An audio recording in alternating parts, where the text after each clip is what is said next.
Everybody wants a set of cannonball biceps, and you think it's easy to get them. You're just gonna do a bunch of biceps curls. But too often in the gym, I see beginners making some very common biceps curling mistakes that are short-circuiting their gains and preventing them from getting the biceps they really want. So let's run straight through them and let's get your biceps curls cleaned up. Mistake number one, you are involving your front shoulders way too much. So when we do biceps curls, on any kind of biceps curl, it's really tempting to let our shoulders help the motion, but that's taking emphasis off of our biceps. So the key thing we want to do to avoid that is think about pinning our elbows to our sides and aim to move only at the elbow joint, no matter the curl you're doing.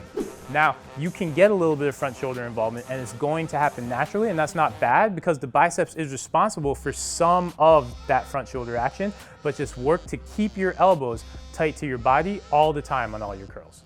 Mistake number two, you are flexing your wrist when you curl.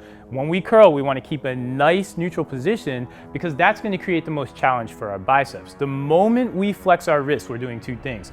First, we're starting to use the wrist and the forearm muscle to start the curl instead of keeping the stress on our biceps. And second, we are shortening the distance of the lever that our biceps has to work with, and it's just going to be an easier curl. We want our curls to be hard, so our biceps have to work, so keep that nice neutral wrist position. And the biggest mistake you can make when you curl, you are being lazy with your supination.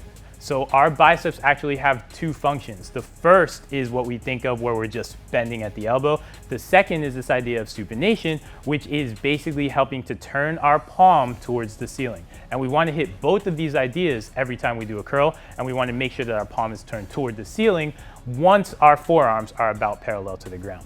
If you're not doing that, if you're just curling up and keeping your palms facing you and then turning your wrist at the very end, you're not really going to get that optimal bicep squeeze. You're not going to get the most out of the curl. So we want to make sure that we turn our palm towards the ceiling early on. That way we can really feel our bicep squeeze and we can get the work in we want.